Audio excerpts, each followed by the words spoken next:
during giving this testimony is don't slip up. You lose a lot of ground. I mean, God forgives you and brings you back to solid ground, but it's like you waste so much of that time. You know, I wasted a lot of time. And fellowship is really important. It's another thing that's, you know, like I said, I did eventually join a church, but it's so hard to find a church that's really teaching the things of God, because American Christianity is just most of it, I would say, I don't know a percentage, but I would say in the 90s anyways, 90% of these churches are just shows, and it's really difficult to find a real solid church where, you know, they want to do God's will instead of putting on a show and tickling their ears and you know, living against what the Bible is all about, what God's Word says, what God says Himself. So so this has been my little testimonial. I wanted to make this for the glory of God, obviously, but you know, I've had these Benny Hinn tapes up for a year or so, and I haven't added anything to it, and I'm just like, man, if people come to my site, all they're going to see is this Benny Hinn thing, and I haven't really, except for my comments, put anything positive down.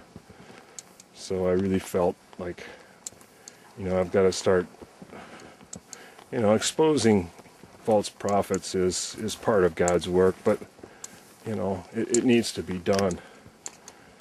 But, and I don't, you know, I fought back and forth whether to take it off or leave it on. You know, some of these people that I get comments from are just like, you got to be kidding me, man. And it gets frustrating sometimes, and I think, but I know there's a huge delusion going on right now, and people's minds are being drawn into all these false religions and garbage, and I don't know. So I'm keeping them up. I mean, people do come to my site to see the great Benny Hinn. And I do pray for the guy. I mourn for him. How sad it is that he thinks that what he's doing is even a millisecond worth of good.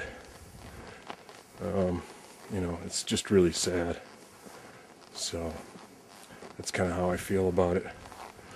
So anyways, that's kind of one of the reasons I came out today. I've been putting this off and off and off, and I'm like, man, I want my testimony out there. I want people to know what God can do for them, and what you can do for God, really, is what it really ultimately comes down to. Because so many of these churches today are what they can do for you, and we're here to serve God, not ourselves. And I got stuck in that rut, you know. It's easy to believe that God is like a slot machine, and you just say a couple of prayers and He's just going to give you anything you want. You're going to be rich. What people are forgetting is that God's ultimately in command, and we are His slave, servant, you know. And the thing I've been studying about lately is just that, is my lack of, or rather not my lack, but my reliance on myself and other things that life deals. It's like you have to go to God every time for everything, every millisecond, every time something is going on. You wake up in the morning, you have to acknowledge God, because that's what He wants. That's what He desires. And I think if you learn to do that and feed off the Word, you can't go wrong. And it's so important to realize that. I also think it's critical that people. Last week I remember thinking to myself, man, I'm just going to close this account on YouTube. These people on here are just out cold. You know, they're so unproductive and, you know, so fruitless. Christianity or whatever they call it. I don't even call it Christianity. These fights among people and foolishness that abides on the inside of it. It's just garbage.